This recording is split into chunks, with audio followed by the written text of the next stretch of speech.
Alright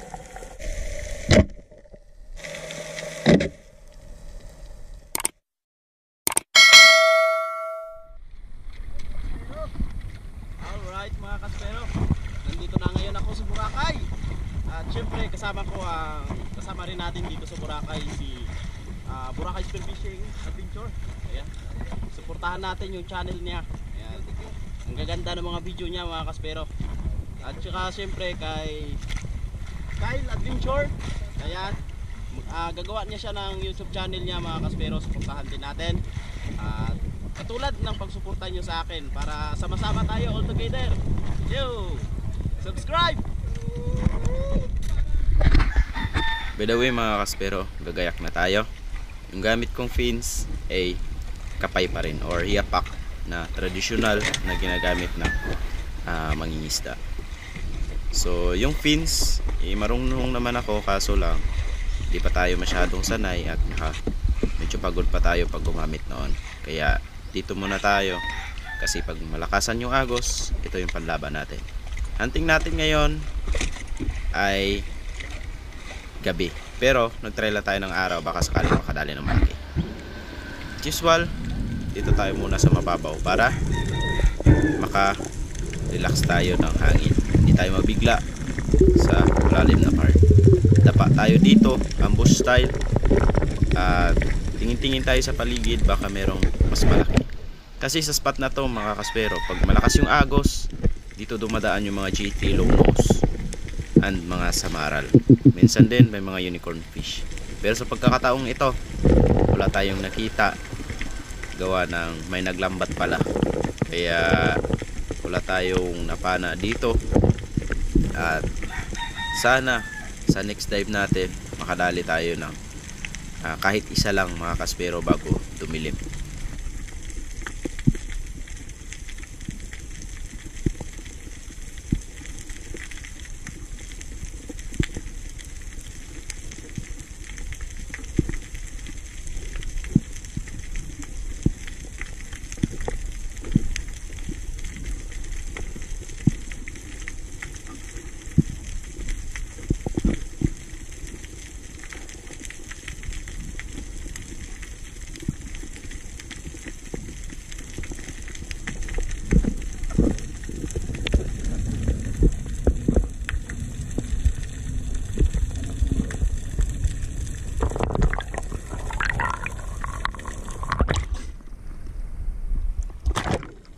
At ito na nga, may dumaang Island Trevally.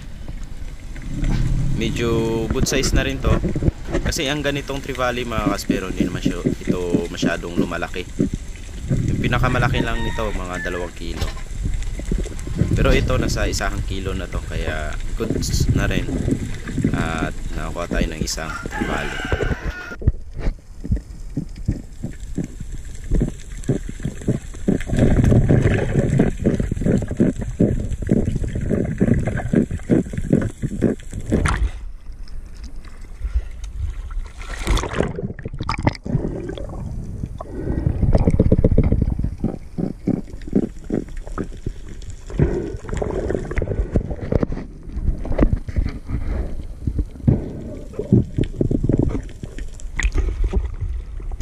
Binamano tayo mga kaspero, Island Trevally.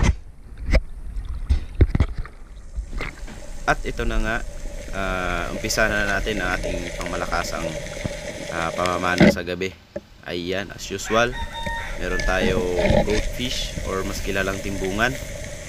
Napakaraming timbungan dito sa lugar na to mga kaspero, lalo na pag may buwan or half moon yung buwan.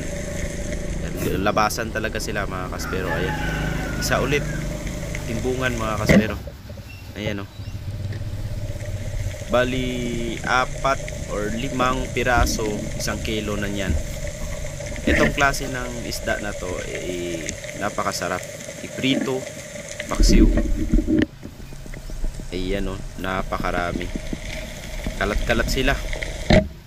Kaya yan yung hunting natin ngayong gabi. Sana meron din tayong madaling ibang klase ng isda.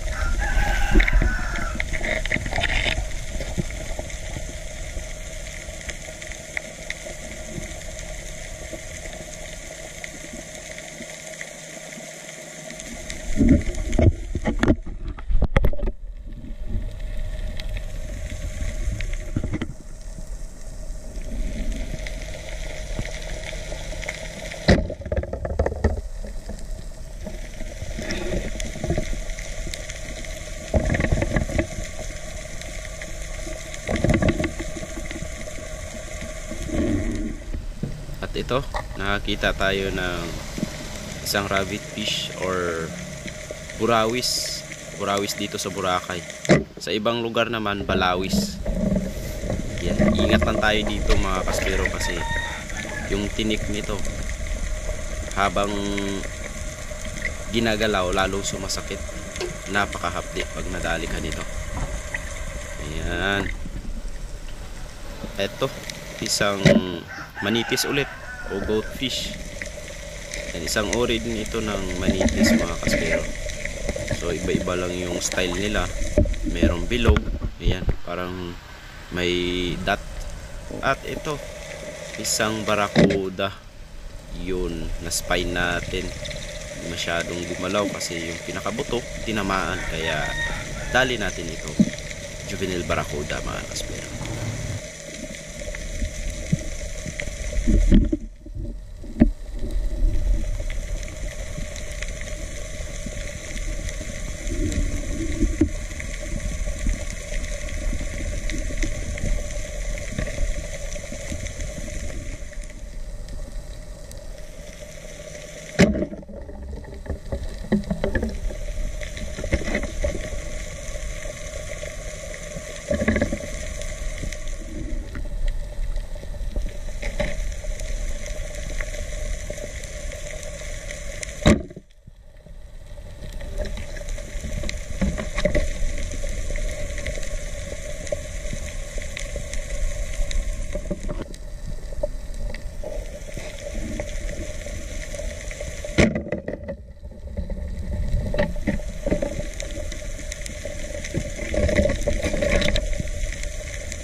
Ayan, tuloy-tuloy yung paghahunting natin. At itong bato na to, tingnan natin kung may isda.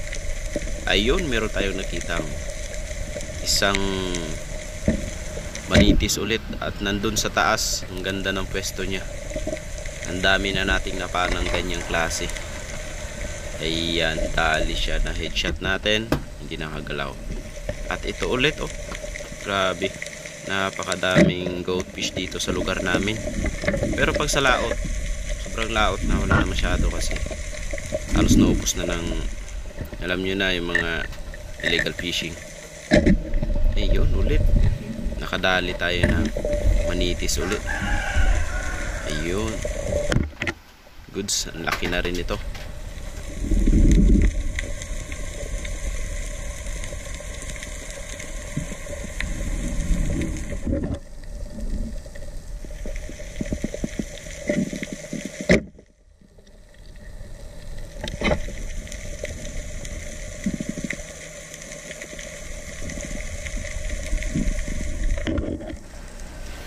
At ito, nakakita ako ng isang emperor.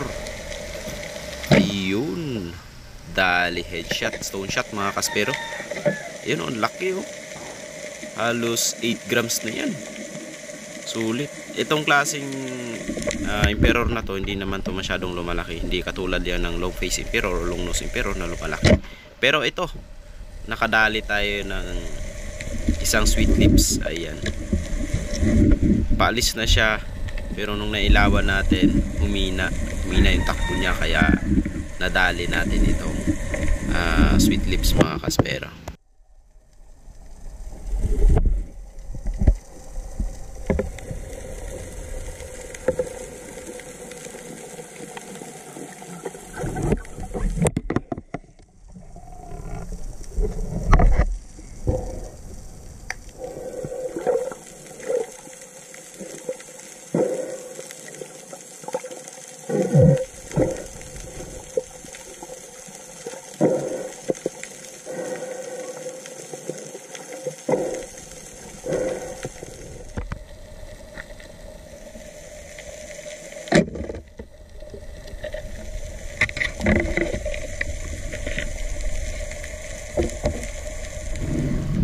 Bali, ito na yung unang paangat natin ng isda. Ayan, nakarami agad tayo. Siguro nasa 5-7 kilo na to, unang paahon natin. Ayan, halos lahat yan mga kaspero na videohan natin. Ayan, pagkatapos nyan, tuloy-tuloy yung sisid natin at paghahunting ng itong goatfish kasi napakarami. Sayang din naman kasi pag sa bilihan mabilis itong mabenta.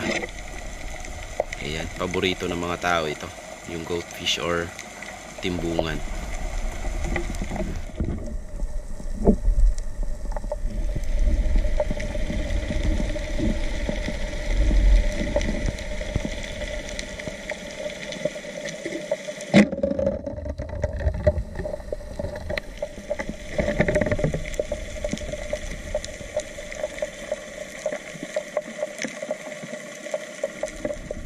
At dito sa mga batong ito mga kaspero, silip ako ng silip at meron akong nakitang bato-batong maliit. Nung pagsilip ko, merong lobster. Napakalaking lobster nito. Ayan, nadali natin mga kaspero. Ayan, bali 8 grams ito. Ayan, napakalaki.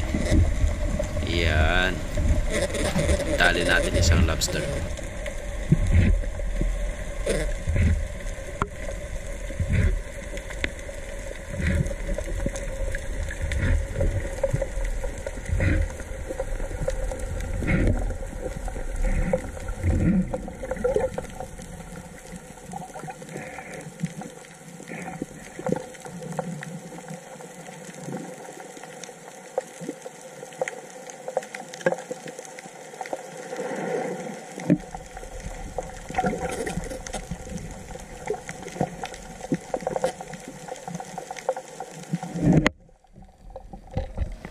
Ito, nakakita tayo ng 2 unicorn fish. Nadali natin, pero hindi pala tumagos sa isa. Nakawala dahil nakasandal sa bato. Yung flapper natin hindi tumagos sa isda, kaya yun, nakawala. At yung ginawa ko, tinusok-tusok ko pero hindi tinatablan. Medyo malalim kasi ito, kaya hindi natin nahuli itong isa. Sayang.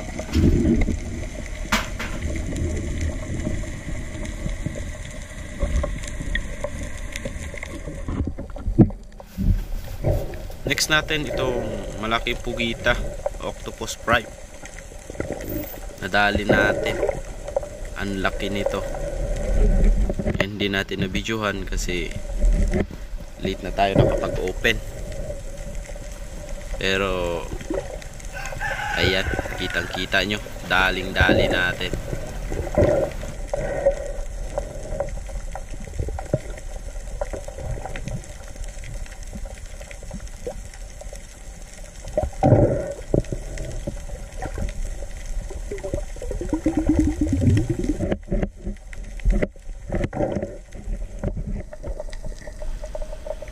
Ito naman, nakakita tayo dito ng isang malaking samaral. Ayun, nakatago sa loob-looban pero kita ko naman yung ulo, kaya binanatan ko na. Kaya tingnan natin yung tama niya mga kaspero. Lechon, no?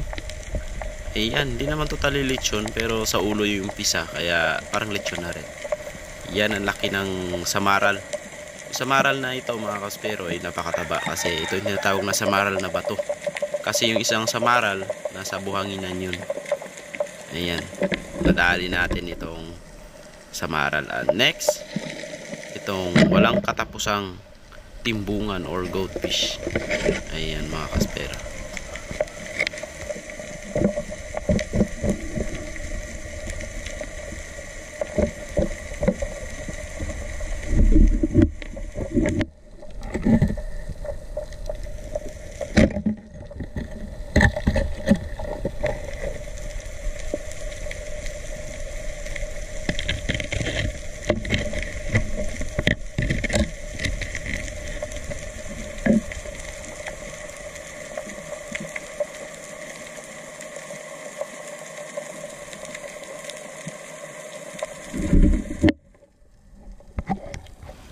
Bali, ito na yung pangalawang paakyat natin. Medyo marami ito kaysa sa una kasi Halos dito ay malalaki yung nahuli natin, yung mga samaral, pugita at saka lobster.